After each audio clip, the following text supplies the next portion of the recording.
All right, so welcome to my Pecha Kucha on radiation.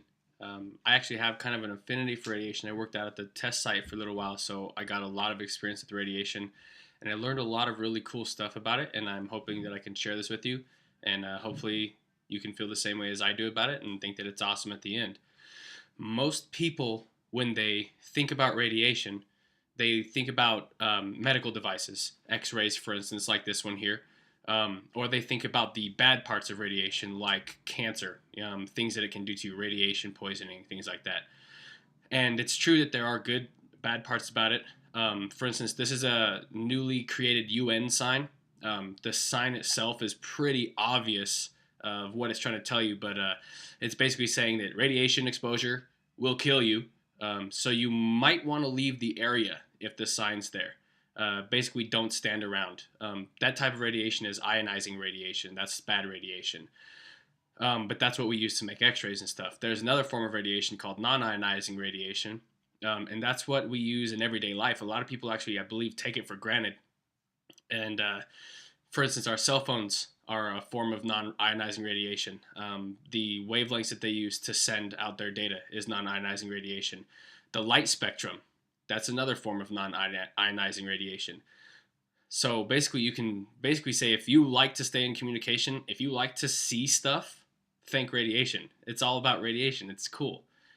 Without radiation, you wouldn't be able to see. You wouldn't be able to communicate with email. To be honest, you wouldn't be able to cook because heat is a form of radiation. A lot of people don't understand that. They actually don't believe me when I mention that to them. But for instance, this stove in this slide here is an electric stove. Electricity is a form of radiation, and then the heat that's released after it's used is another form of radiation. So you have to thank radiation for pretty much everything that's really useful in life. This is a chart of a lot of useful things that radiation has that people might take for granted: telephones, navigation, radio, mobile phones, Wi-Fi, visible light, all the way to food irradiation, which, if you don't know, is the reason why canned goods stay good for 5 to 10 years, because after they're sealed in the can, they irradiate them to kill all the bacteria and bad stuff inside of it.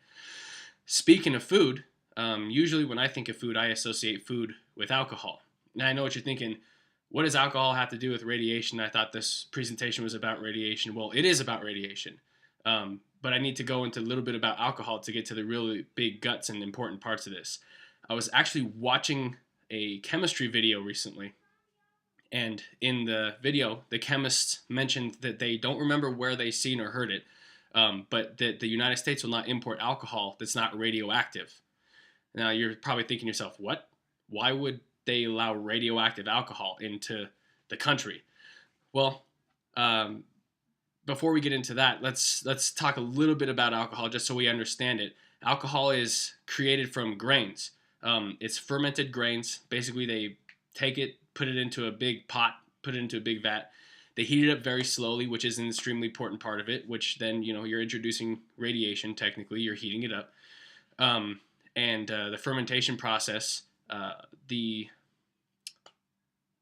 sugars inside the grains and stuff react. They ferment and they create the alcohol that we drink, and that's actually called ethanol, or ethyl alcohol by some people. But what a lot of people don't know is that alcohol can not only be created from grains and live products, they can also be created from dead products. For instance, this image here, alcohol can be created from crude oil.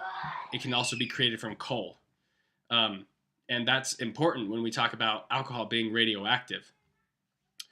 The ASTM, they actually created a standard that is able to, an international standard that measures the radioactive decay for solids, for liquids, and for gases as well. Now, you're probably thinking, well, that's radioactive decay. That just says the life of something. Well, you're right. It says the life of something. I was actually a little curious about that, so I started searching as to why would alcohol be radioactive, and I found this book, Physics for Future Presidents by Richard Muller. And in it, he actually states that and confirms that alcohol is not allowed to be imported into the United States unless it's radioactive.